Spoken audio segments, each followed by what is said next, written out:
presentación, ¿no? Para que podamos conversar, discutir un poco sobre la importancia de este microorganismo, ¿no? Que ha sido de cierta forma también muy relevante para la historia de la salud pública de países como el Perú.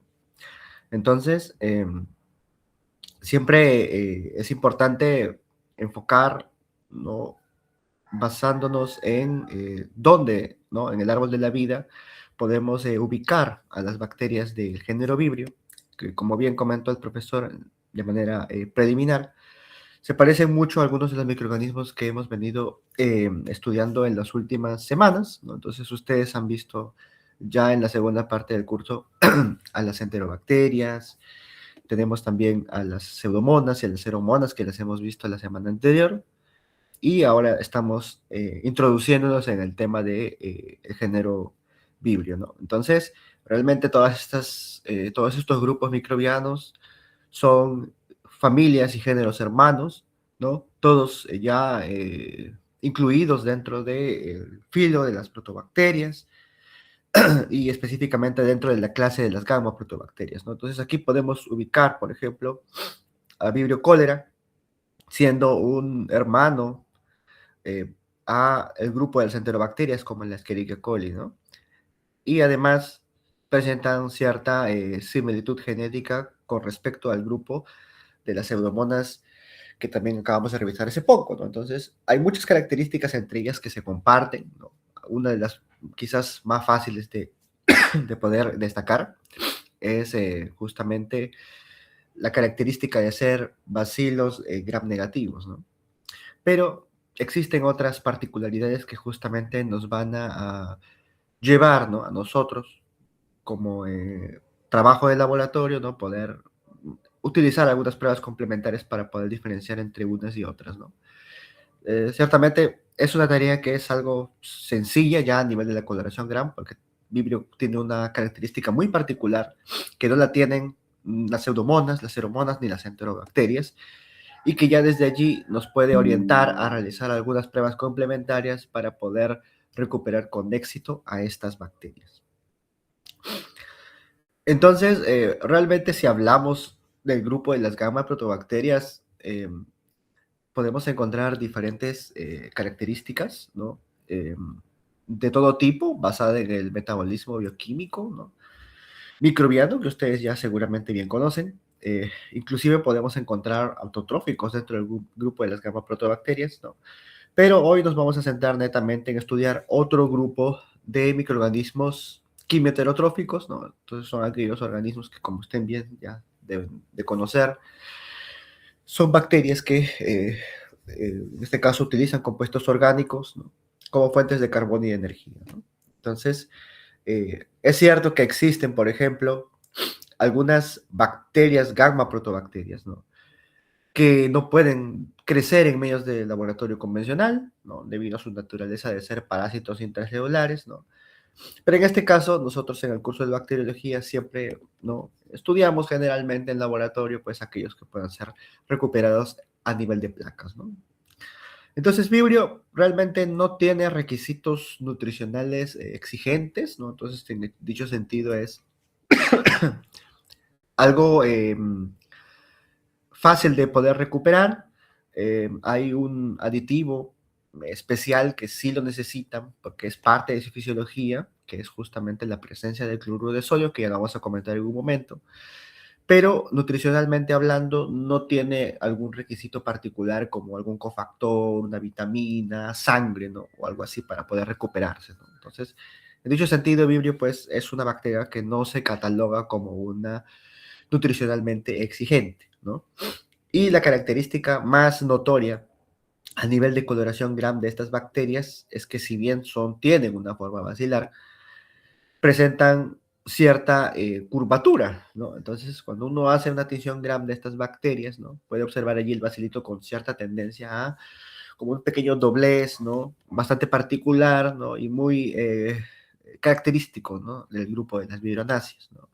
Que es algo que no lo comparte, por ejemplo, Pseudomonas, que es un bacilo grande y recto, que ya lo hemos observado en el laboratorio, o Aeromonas, que son unos bacilos un poco más cortos, pero de todas maneras son bacilos rectos, ¿no? O cocobacilos, como también se les suele llamar.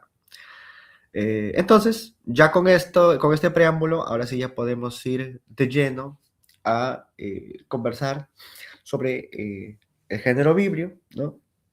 Realmente no es el único género dentro de la familia Vibrionaceae. Existen otros más que están listados allí en esta PPT, pero la mayor parte de ellos tiene más que nada un rol ecológico y ambiental y son un poquito más difíciles de poder ser recuperados en cultivos de laboratorio, ¿no? Entonces, por esa razón es que dentro de las vibrionáceas, los vibrios son el género más estudiado, ¿no? A nivel del laboratorio. Ya entrando a tallar al grupo del género vibrio, bueno, ahí tienen una pequeña fotografía de microscopía electrónica de barrido, en el cual pueden ver justamente esa característica de bacilo curvado, ¿no? De, en este caso, la especie tipo, que es vibrio cólera, ¿no? Eh, entonces allí pueden observar, ¿no? Esa morfología tan peculiar, ¿no? Que justamente es lo que pretendemos observar cuando ustedes tengan su cultivo en laboratorio. Y además tiene otra característica bastante saltante en esa figura, que es la presencia de un único flagelo polar, ¿no? Entonces, pueden recordar que cuando hablábamos de las pseudomonas, ¿no? Estas también presentaban flagelos polares, pero eran múltiples, ¿no? Y también incluso yo les preguntaba, ¿no? Cómo era por ejemplo, la distribución de flagelos de las enterobacterias, ¿no? O de las propias pheromonas, ¿no? Que en este caso son perítricas porque tienen flagelos en prácticamente todas las secciones del cuerpo bacteriano. En cambio, Vibrio solo tiene un único flagelito, ¿no? A un extremo, un polo del cuerpo bacteriano. Y eso es justamente una característica que derivó finalmente en el nombre que tiene esta bacteria, ¿no? ¿De dónde viene ese nombre de Vibrio, no? O sea, ya el nombre nos dice mucho porque está muy ligada a la presencia de ese pequeño flagelo, ¿no? Y eso se debe a que como el flagelo está a un único extremo, ¿no? Y es uno solo el que da la fuerza motriz para poder movilizarse, lo que ocurrió fue que cuando se observó por primera vez esto a inicios de los años 1900, con Koch y todo ese grupo, cuando observaban estas bacterias, pues, en una tinción fresca, a una célula viable, ¿no? Esta bacteria parecía que se estaba moviendo como quedando tumbos, ¿no? Hacia la izquierda y la derecha sobre un extremo, entonces, y pensaban pues que esta bacteria estaba vibrando, ¿no? Ellos pensaban eso porque, claro, no se puede observar, es muy complicado de por sí observar un flagelo, un único flagelo con una tinción flagelar, propiamente dicha, ¿no? Entonces, imagínense que la tinción fresca no se puede observar, ¿no? Entonces, pues ellos atribuían ese movimiento a un vibrar de la célula, ¿no? Y de allí viene justamente el nombre final que recibió esta bacteria, ¿no? De vibrio, ¿no? Porque viene justamente del latín vibrare, ¿no? Que significa vibrar. Y ya, entonces esa es la razón, ¿no? Entonces el flagelo polar fue el que finalmente estuvo asociado mucho al nombre de este microorganismo tan interesante. Entonces ahora sí, hablemos un poco de las características morfológicas de la bacteria. Eh, Algo que es importante destacar desde este momento es que, a diferencia de las pseudomonas, que decíamos que eran algunas bacterias ubicuas que podemos recuperar una gran cantidad de ambientes de diversas naturalezas, ¿no? De suelo y agua, alimentos, entre otros más, ¿no? A diferencia de ese grupo, los vibrios son particularmente habitantes de entornos acuáticos, ¿no? Y especialmente los salinos, ¿no? Donde suelen proliferar con una mejor eh, eh, presencia de ellos mismos en dichos ambientes, ¿no? Entonces, es importante definir eso, ¿no? Porque si uno quiere no tener o recuperar microorganismos de este género particular, pues va a tener una alta tasa de éxito cuando trabaje con estos ambientes acuáticos de origen marino, por ejemplo, ¿no? Entonces, ya definimos hace un momento que a nivel de la observación, ya sea en fresco o microscopía, pues estos presentan justamente una conformación de bacilo curvo, eh, si trabajamos con cultivos de 24 o 48 horas, ¿no? Ya que si observamos cultivos de más allá de las 48 horas, es posible observar bacilos rectos, pero no es lo normal, no es lo convencional microbiología siempre se trabaja con cultivos jóvenes, ¿no? Eh, Evidentemente son gram negativos, ¿no? Entonces eso ya está por más de resaltarlo, ¿no? Todas las proteobacterias son gram negativas, no forman esporas, ¿no? No tienen esa estructura de resistencia. Y como ya comenté, pues son móviles generalmente por un flagelo polar, ¿no? Pero hay algunas especies de característica ambiental que pueden tener más de un flagelo polar. Se ha observado vibrios con dos o tres flagelos, ¿no? No es la norma, ¿no? En términos generales siempre se habla de que los vibrios suelen tener un flagelo polar lateral, pero definitivamente siempre en la biología no hay un patrón único, ¿no? Siempre hay excepciones a la regla. Entonces siempre es importante resaltar estas cosas porque si ustedes tienen curiosidad y por allí encuentran algún trabajo que han trabajado con, no sé, algún vibrio ambiental y algunas fotografías pueden mostrar un vibrio que tiene más de un flagelo, entonces como que uno se desencaja en un primer momento, ¿no? Pensando de que quizás la información es incorrecta, pero en realidad es que no, sino que siempre hay excepciones a las reglas biológicas. Cuando hablamos ya de la bioquímica de esta bacteria, eh, estamos hablando, como ya mencioné hace un momento, de microorganismos quimio-organoheterótrofos, ¿no? En este caso, las fuentes orgánicas, ¿no? Son utilizadas como fuente de carbono y de energía. Estos microorganismos son anaerobios facultativos, ¿no? Entonces, esto los diferencia, por ejemplo, de las pseudomonas, ¿no? Recordemos que las pseudomonas son particularmente aerobias estrictas, ¿no? Entonces, si utilizamos una prueba de OF o Hugh Gleason, ya podemos diferenciar los vibrios de las pseudomonas, ¿no?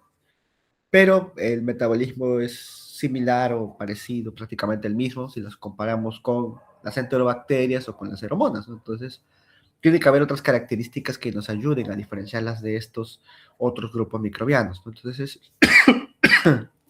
tenemos ya eh, la coloración GRAN, que ya es una gran ayuda, ¿no? Porque la observación de esos vacilos curvados nos orientan muchísimo que estamos presuntivamente hacia un vibrio, ¿no? Pero además tenemos otras pruebas complementarias que podemos realizar, como es el caso de la oxidasa, ¿no? Entonces, nuevamente, vemos este comportamiento, ¿no? Los vibrios presentan, en este caso, la citocromo oxidasa, que los diferencia justamente de las enterobacterias, ¿no? Entonces, las enterobacterias son oxidasa negativas, y entonces esta es otra prueba que podemos, ¿no? En este caso, para ya descartar al 100% de que no es una enterobacteria, sino que es un vibrio, sobre todo cuando trabajamos con muestras intestinales, ¿no? De que son grupos microbianos totalmente distintos, ¿no? Y otra cosa a resaltar es que, como ya bien comenté, ya que estas bacterias tienen tendencia a vivir en ambientes acuáticos, particularmente marinos, pues tienen una tendencia halófila, ¿no? El cloruro de sodio es prácticamente una necesidad para el 99% de las especies de vibrio, ¿no?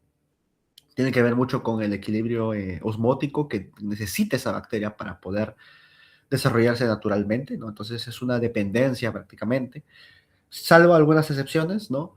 Pero por lo general requieren entre un 2 a 3% de cloruro de sodio en el medio para poder crecer y desarrollarse, ¿no? Y al tener, evidentemente, o vivir en ambientes con alta concentración de sal, ya los hace, en este caso, particularmente alcalófilos, ¿no? Entonces son dos características que están ligadas, ¿no? Entonces, si uno quiere formular, por ejemplo, un medio de cultivo para recuperar vibrios, pues hay que agregarles, número uno, una concentración de cloruro de sodio más allá del 1%, y además que tenga un pH incrementado, ¿no? Entonces, estas características, ¿no? El pH y la salinidad van a excluir o van a impedir, mejor dicho, el desarrollo de las enterobacterias, ¿no? Que son, en este caso, osmosensibles y también de las aeromonas, ¿no?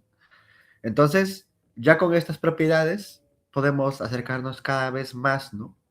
A que en laboratorio podamos recuperar a bacterias de el género Vibrio, ¿sí? Hay otras características más que están listadas en este PPT, que, bueno, ya los dejo para lectura vuestra. pero las características del DAS en amarillo son las que sí tienen que recordar fijo, ¿no? Porque son muy importantes para poder discernir a Vibrio de los otros grupos microbianos que hemos estudiado en las últimas semanas. Algo que no puedo pasar por alto es la constitución genética de esta bacteria. Eh, la norma dice que los procariotas, y particularmente las eubacterias, ¿no? Suelen tener su contenido genético, eh, en este caso, pues agrupado en una pseudoestructura llamada nucleolo, porque no tiene un núcleo como tal, y su conformación cromosomal es de una única, en este caso, región de ADN, un único cromosoma, ¿no? Es la norma y ese concepto viene dado específicamente por, en este caso, el modelo biológico tradicional para las bacterias, que en este caso es la E. coli, ¿no? Que tiene un típico y característico único cromosoma circular. Pero de entre todas las bacterias, ¿no?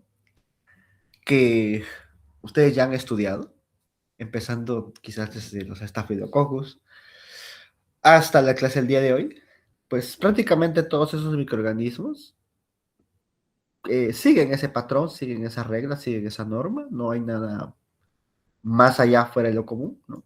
Y los microorganismos que van a estudiar a partir de la siguiente semana en adelante van a ocurrir o van a caer dentro del mismo patrón porque es lo normal, es lo convencional, ¿no? Las bacterias no se hacen, no tienen una especialización de organización genética particular, ¿no? Como el caso de los eucariotes, que cada uno de los cromosomas, por ejemplo, en el caso del ser humano, pues tiene una razón de ser porque algunos de esos cromosomas codifican genes particulares para una función específica.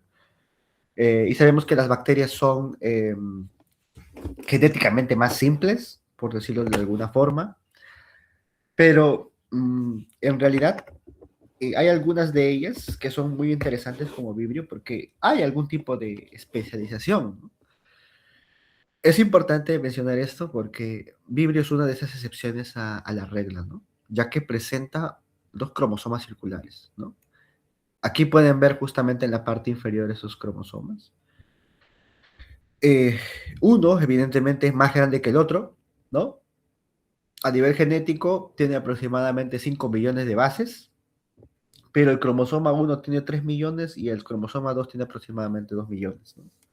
Entonces, no solamente es una organización al azar, sino que hay uno que es más grande que el otro.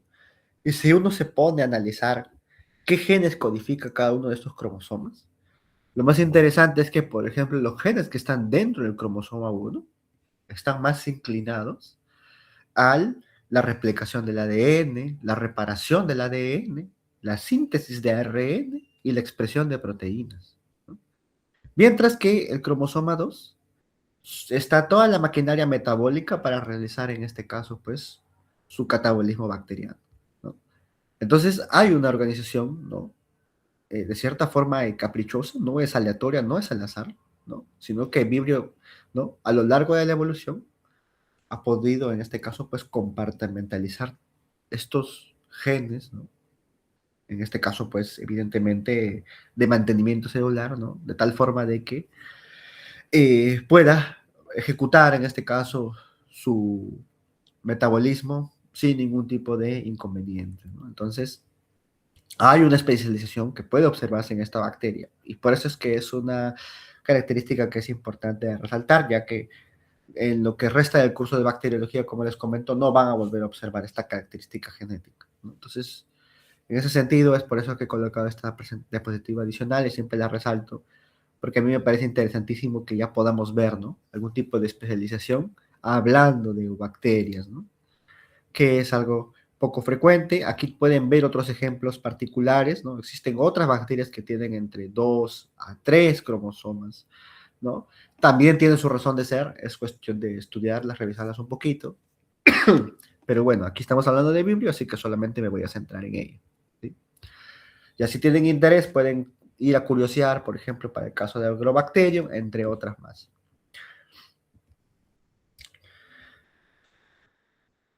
Ahora aquí vemos una propiedad muy interesante de algunas especies de víbrios, que es la bioluminiscencia.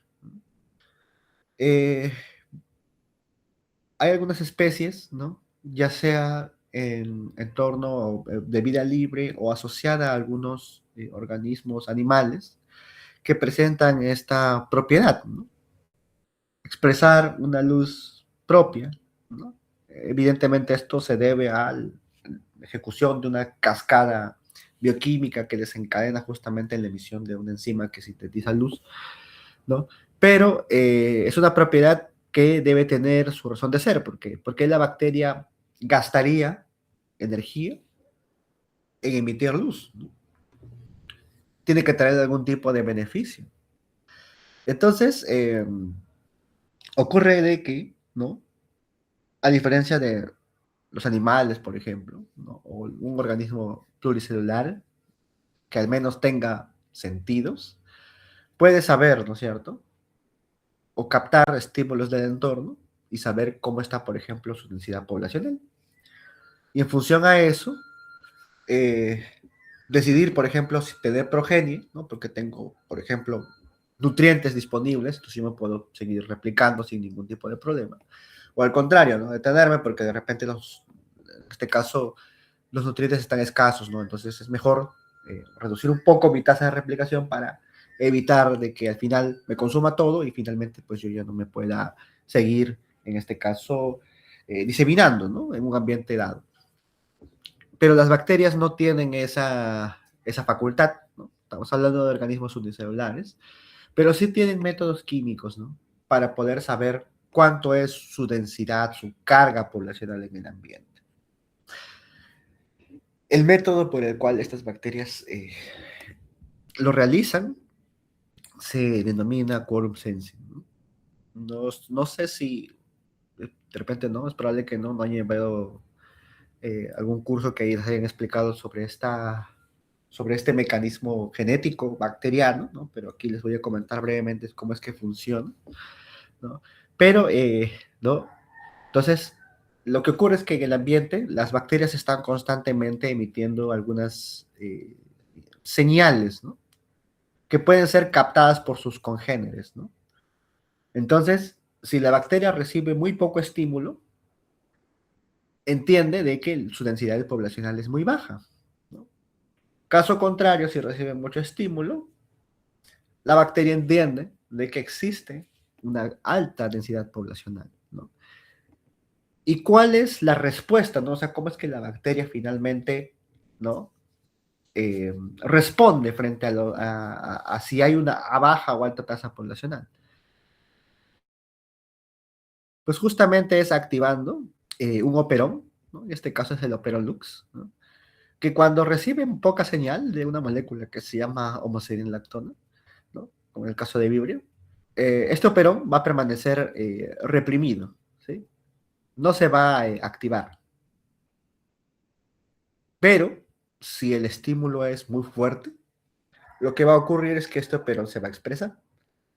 Y el operón Lux justamente sintetiza la enzima luciferasa que conduce a la emisión de bioluminiscencia, ¿no?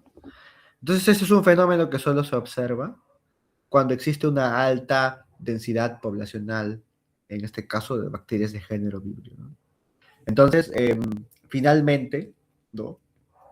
La presencia de esta intensidad lumínica solamente ocurre cuando, pues, evidentemente hay una alta densidad poblacional, como pueden ver aquí, es una placa con una gran cantidad de colonias de estas bacterias, ¿no? Que emiten justamente esta luz propia, ¿no? No es que aquí se le haya suministrado, como por ejemplo el caso de las pseudomonas con su pigmento, ¿no? Una ultravioleta que finalmente permite observar la fluorescencia, ¿no? Que como pudimos observar, recuerdo con el grupo de tarde cuando hablamos del género eh, pseudomonas, ¿no?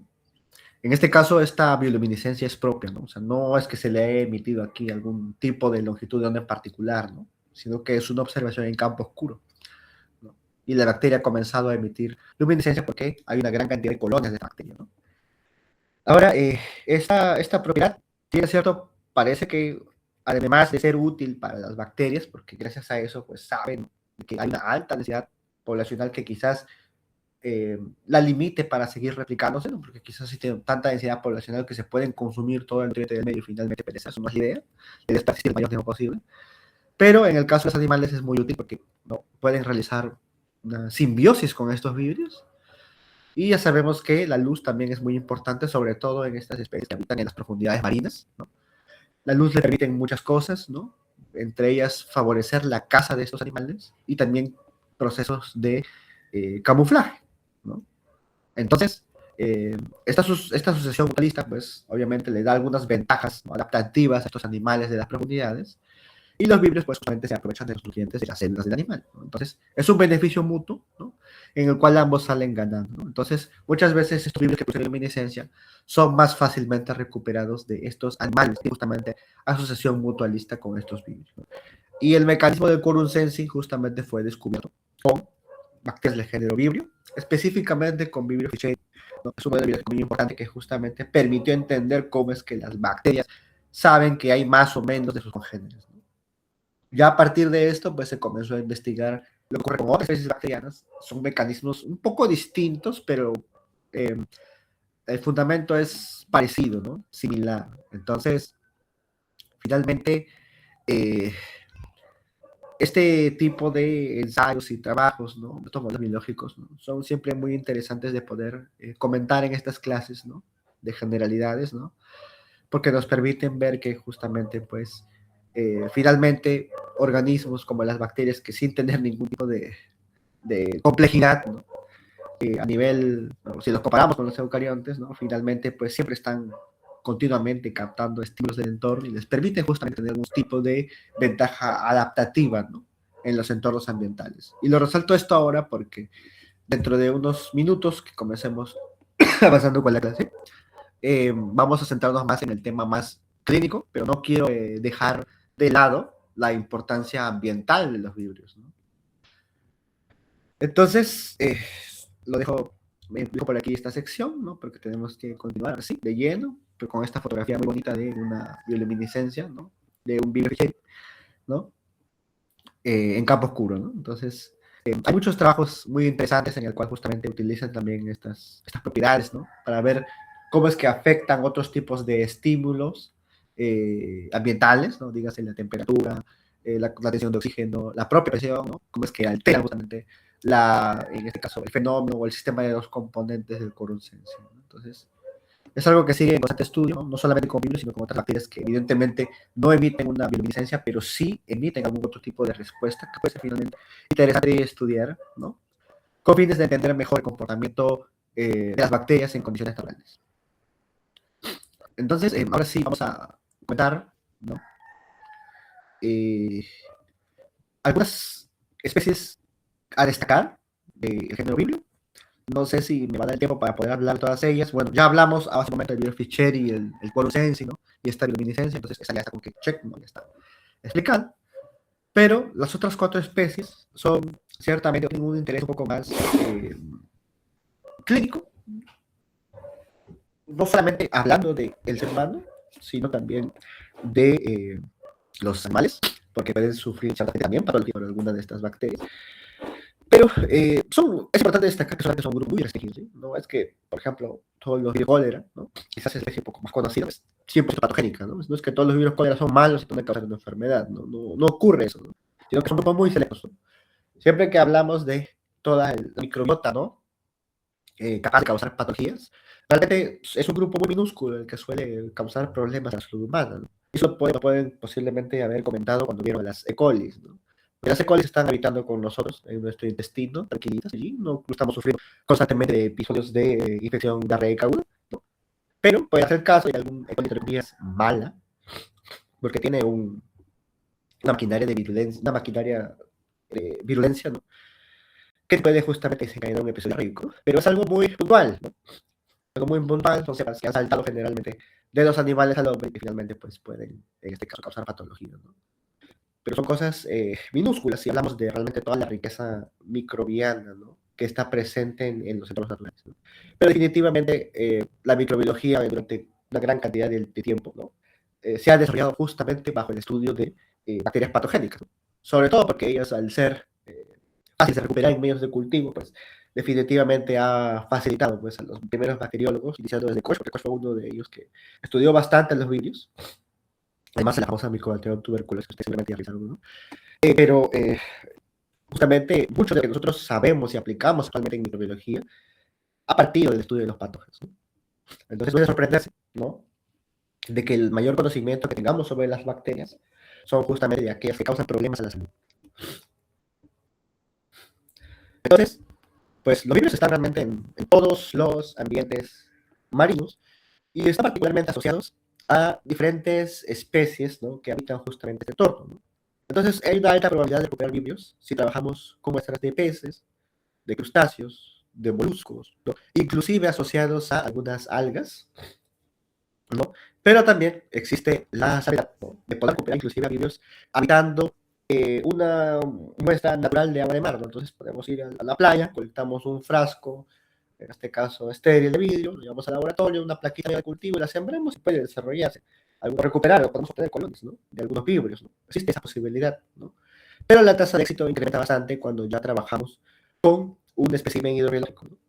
Entonces, tradicionalmente, pues se suelen, si uno quiere recuperar bacterias de género vibrio, pues pedir por allí alguna muestra de pez, ¿no? De las agallas o algún molusco, ¿no? Bivalvo, por ejemplo, también, ¿no? Estos filtradores también suelen, en este caso, atraer, ¿no? A estas bacterias, ¿no? Entonces, evidentemente, pues, al estar en contacto con una especie animal, ¿no? Estos vibrios, como son comensales, pues se suelen alimentar muchas veces, ¿no? De algunas de esas camazones o estas residuos celulares o restos de comida, ¿no? De estos especímenes animales, ¿no? Entonces aprovechan básicamente esos hábitats para poder replicarse en el ambiente, ya que habitar en el agua marina, ¿no? Sabemos que el agua marina es eutrófico, hay muy poca cantidad de nutrientes, entonces no le conviene mucho a la bacteria estar habitando en vida libre. Siempre está asociado a un organismo pluricelular, ¿no? Y particularmente animal, ¿no? De algunos de los que están mostrados en esta presentación. Pero como comenté, evidentemente, pues algunos de ellos, ¿no? Un grupo muy reducido, como ya comenté, pues pueden causar patologías en el hombre, ¿no?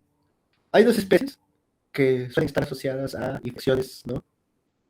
Gastrointestinales, a nivel del intestino, cólera y parahemolíticos, y algunas pueden causar infecciones a nivel de las ferias, como es el caso de bulificus, ¿no? Eh, pero es una proporción mínima, ¿no? No de todas las especies de vibrio que han sido descritas, que son más de 50, menos de 20 realmente causan patología al ser humano. Y muchas de ellas han sido encontradas de forma esporádica, ¿no? Un caso en un millón, ¿no? Entonces, usualmente son pacientes que quizás tienen algún estado de inmunosupresión, que suelen ser los más susceptibles a estas infecciones, ¿no?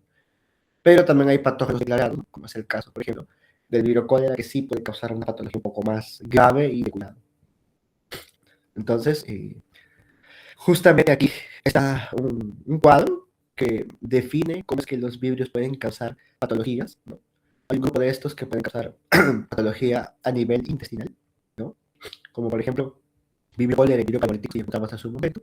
Y también otros que causan infecciones extraintestinales, ¿no? Como es el caso de bulificus. Y por ello vamos a comentar algo también de la ginolititis, ¿no? O sea, que son infecciones que normalmente se han descrito a nivel de las heridas, ¿no? No es que causen la patología intestinal. Y cuando hablamos de patología intestinal estamos hablando de una diarrea, en términos coloquiales, ¿no? Entonces, ellos que causan otros tipos de infecciones, ¿no?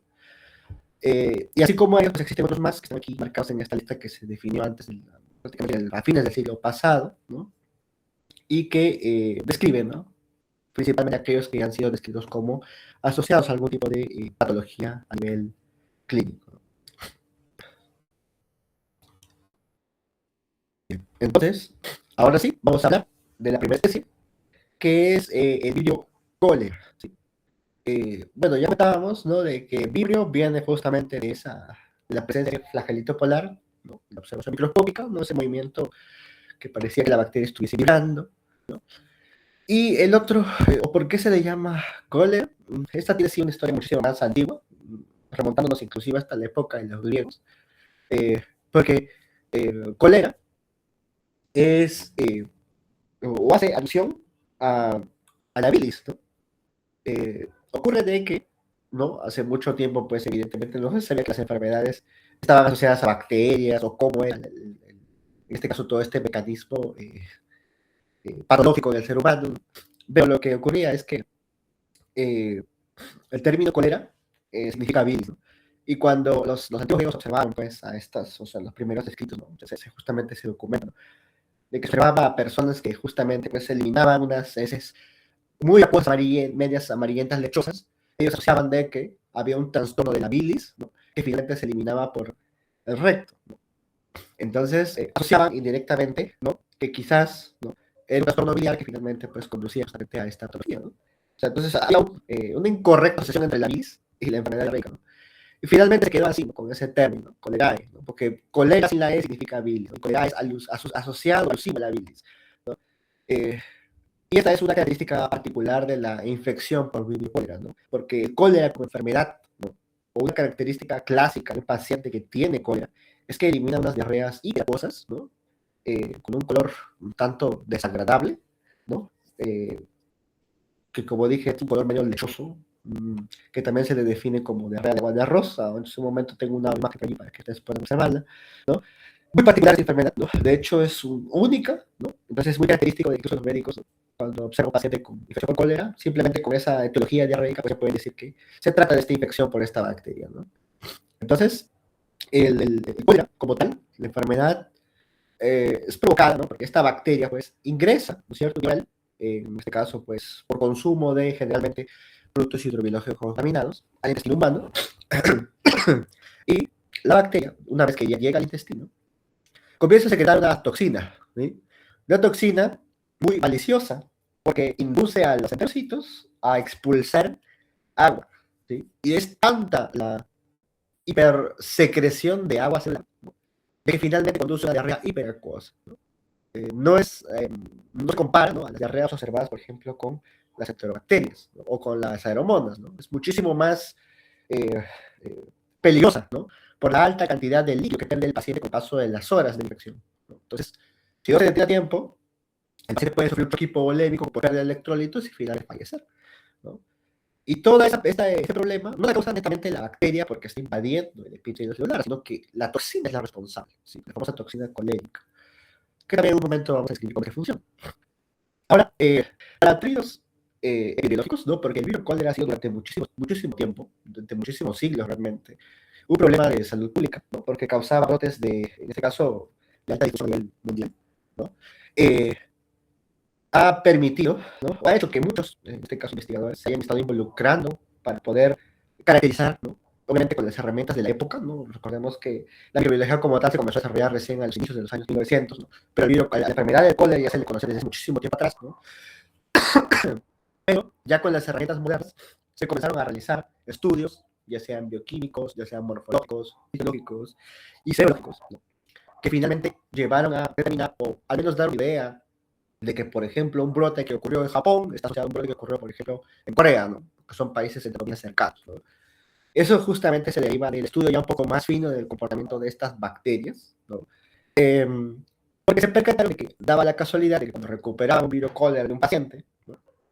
eh, y luego podía recuperar una segunda cepa de virus cólera, ¿no? De repente quizás fuera un contexto de brote, que las características de la diarrea que se producían en estas dos personas era totalmente distinta, ¿no? Entonces ellos decían, ¿por qué? ¿No? ¿Por qué en el brote, ¿no? Ocurrido, por ejemplo, no sé, en una ciudad de Japón, por decirlo de algún contexto geográfico, ¿no?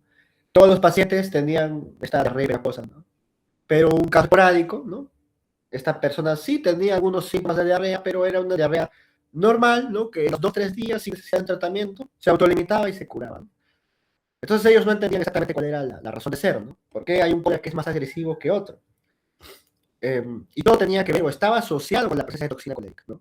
Ellos percataron de que la toxina colérica realmente no estaba en todas las cepas de virus cólera, sino que estaba limitado a ciertos grupos que justamente eran los que desencadenaban los brotes epidémicos, ¿no? Entonces los casos esporádicos solían ser negativos a la toxina colérica, y por eso que la enfermedad que desarrollaba estos virus cólera era más leve, incluso autolimitada, ¿no? Sin ningún tipo de terapia se curaban. Pero las personas que en este caso se infectaban con este virus cólera, eh, en este caso con toxina colérica, pues sufrían esa enfermedad grave que si a las 24 horas no se trataban, no se retrataban, podía fallecer, ¿no? Y esto estaba ligado justamente a unas características que vamos a comentar ahora, ¿no? Será el caso de que es importante, ¿no? Recordar, estos son conceptos de microbiología básica, de que las bacterias, ¿no? en realidad toda su estructura como tal es antigénica, ¿no? Son moléculas extrañas, ¿no? En este caso el cuerpo humano, que van a inducir a la expresión de anticuerpos, ¿no? Que van a eliminar a esta gente extraña, ¿no? Entonces, estos antígenos bacterianos, evidentemente, pues todos ellos son los que tienen contacto con el medio externo, con las células, en este caso, humanas, ¿no? Entonces, tenemos este tipo de antígenos bacterianos. Primero tenemos los antígenos somáticos, que están representados por el tan conocidísimo lipopolisacárido, o el LPS, ¿no? Que tiene una estructura, como bien dice su nombre, de lípidos y de azúcares, ¿sí? Siempre la pequeña puntita, ¿no? Porque la base es lipídica, pero el extremo que tiene justamente contacto con el anticuerpo es un residuo de azúcares, ¿sí? Específicamente un polisacárido llamado O. Entonces, el antígeno somático pues, es uno de los tres tipos de antígenos que se pueden encontrar en una bacteria. Los otros dos son la celular capsular, ¿no? En este caso no voy a explicar esto, ¿no? Porque esto tiene más interés cuando estudia, por ejemplo, las enterobacterias, entonces ahí sí tienen razones de poder ser estudiadas, pero particularmente para Vibrio nos vamos a centrar netamente en el estudio y en comprensión del interés o importancia de estudiar este antígeno somático, o también llamado antígeno tipo O, ¿no? Entonces, a recordar en este momento de que el liposacárido está conformado por una base lipídica, ¿no? Que realmente está incrustada en la membrana celular, y el extremo, que justamente tiene contacto con el medio externo, es un residuo de azúcares, ¿no? Entonces, ¿qué es lo que pasa con este residuo de azúcares, ¿no? Y recordando sus conceptos básicos quizás de inmunología, ¿no? Sabemos que las bacterias, ¿no? Están constantemente cambiando sus antígenos para favorecer la respuesta de acción inmune y que no sean rápidamente depurados por el organismo que están parasitando, colonizando, infectando, ¿no es cierto? Entonces, estos polisacáridos siguen cambiando, ¿no? De tal forma de que puedan persistir más cuando se desarrolla un proceso infeccioso, ¿no? Entonces, por esa razón existen, pues, bacterias con diferentes polisacáridos O, ¿no? Y justamente en Vibrio esto es importante, ¿no? Porque hay dos, ¿no? En este caso, constituciones de cadenas de polisacárido O, que son los que están asociados a la presencia de la toxina colérica, ¿no? Que son el grupo O1 y el grupo O139. Pero hay que ir por partes, porque esta es toda una historia bastante interesante, sobre todo a los que les gusta trabajar con estas bacterias, ¿no? Porque el primer grupo que se descubrió, que es el O1, ¿no? Evidentemente es el primero porque estaba asociado muchas veces a brotes epidémicos, pues eran los que eran más fáciles de recuperar en el laboratorio, ¿no? Entonces, había una cepa original, entre comillas, de virocólera, que se sabía que causaba justamente la infección grave, ¿no? Esa infección con la riperafosa, pero que con el paso del tiempo comenzó a cambiar, ¿no? O sea, empezaron a pasar algunas cosas que evidentemente indicaban que el patógeno estaba cambiando, estaba evolucionando, estaba adaptando a nuevos entornos, ¿no? Esto ya sea bien por presión, ¿no? De las acciones humanas, que justamente incentivaban que esta bacteria tenga algún tipo de, en este caso, reorganización de su conformación asociada justamente a la estructura de polisacáridos que permitía la evasión del sistema inmunitario de los pacientes, ¿no? Y también podía deberse a presiones del entorno ambiental, ¿no? Porque dentro del mismo ambiente, pues también está sufriendo algún tipo de presión, selección, ¿no? Que hace que las cepas se adapten, ¿no? A diferentes entornos. Entonces, al ser una bacteria que habita ambientes marinos, ¿no?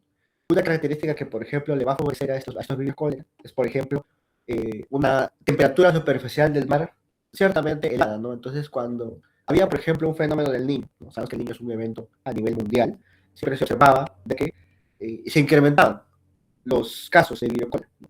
Entonces, el mismo ambiente condicionaba, ¿no? Al incremento de estas infecciones gastrointestinales. Entonces aquí había ya un vínculo epidemiológico interesante.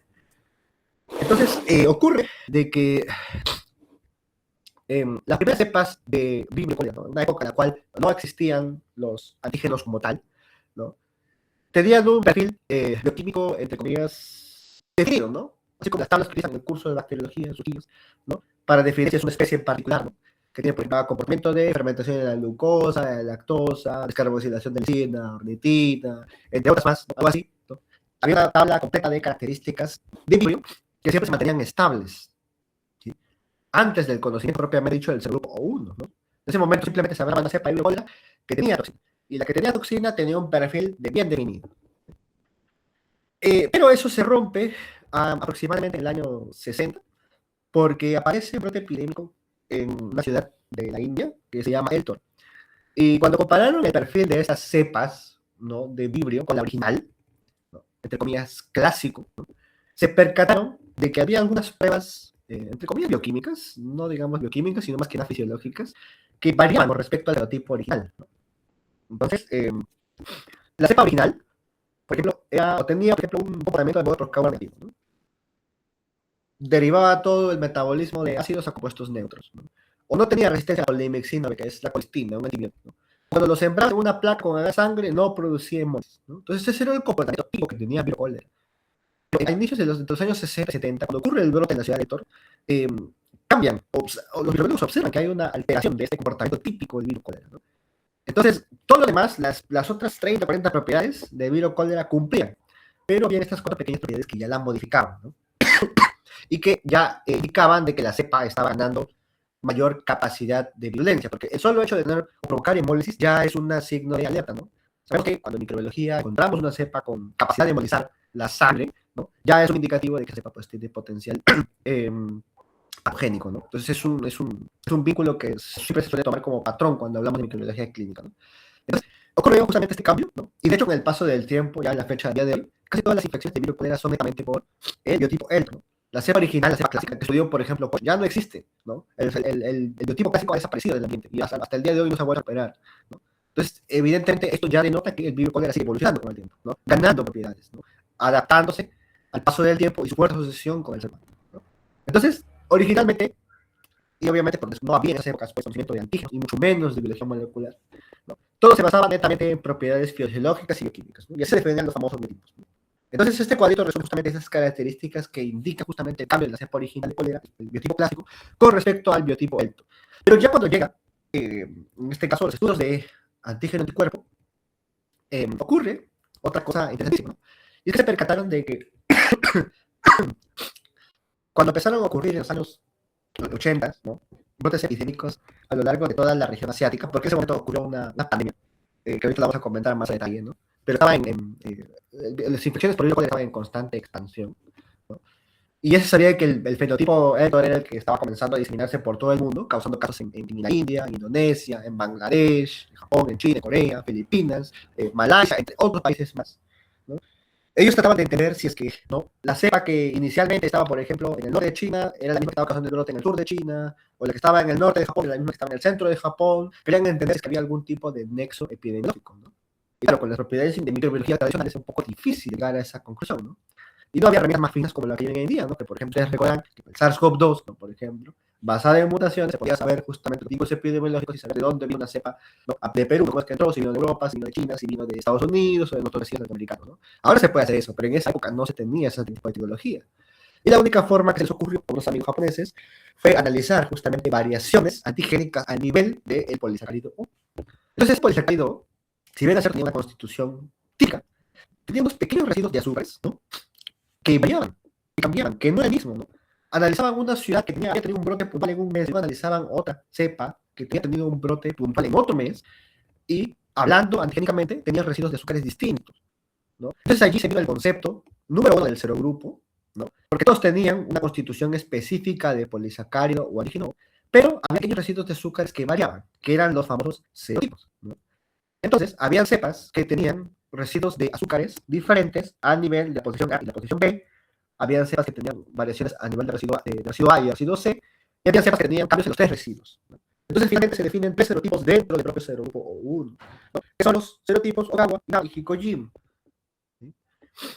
Entonces, eran cambios tan minúsculos, pero tan trascendentales, porque luego, con esta información, solo con esta información, se pudo saber, por ejemplo, que el brote en la ciudad de Tokio era el mismo que el brote en la ciudad de Osaka. Cosas así, ¿no?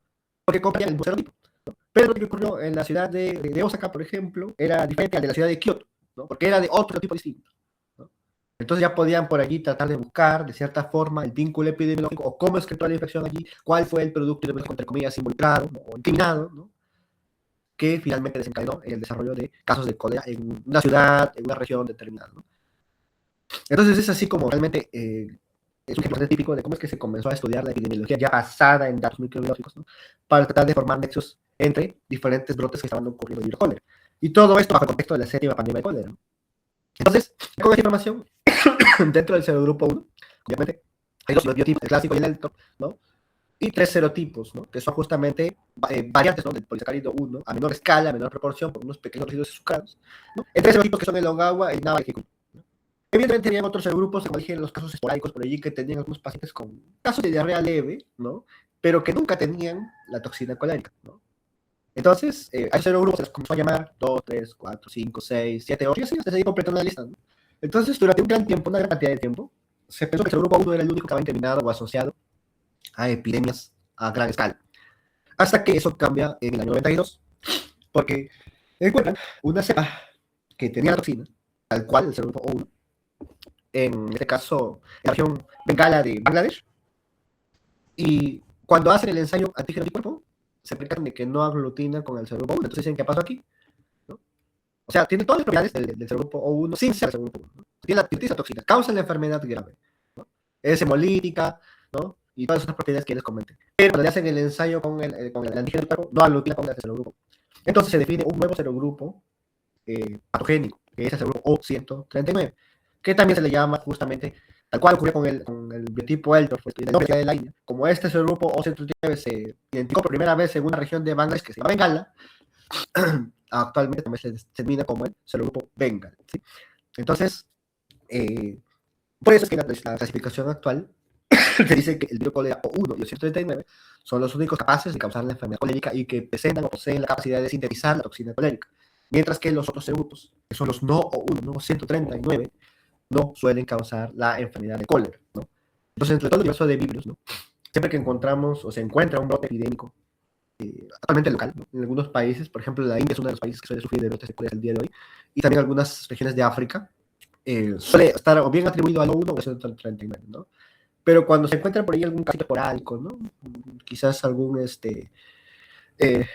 persona que consumió agua que no estaba potable de un río y les da una enfermedad diarreica un poco leve, ¿no? Entonces va al hospital, le hacen la bacteria, encuentran, uy, es virus cólera. Le hacen el tamizaje de serológicos y no aglutina con el O1 o con el 239.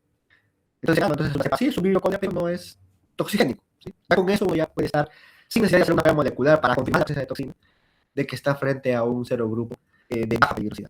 Entonces, los virus cólera existen realmente en cualquier tipo de agua marítima, ¿no? Incluyendo al nuestro, ¿no? Aquí en nuestro mar de Grau, 200 millas, ¿no? Se puede recuperar cepas de virus cólera, pero muchas de ellas son no toxigénicas, ¿no? No causan patologías, ¿no? Y por esa razón es que actualmente, por ejemplo, no tenemos casos de virus cólera autóctonos asociados a toxina, ¿no? Pero sí se han encontrado casos esporádicos de virus cólera, pero cepas que tienen que leves, que porque las cepas no modifican la toxina colérica, ¿sí?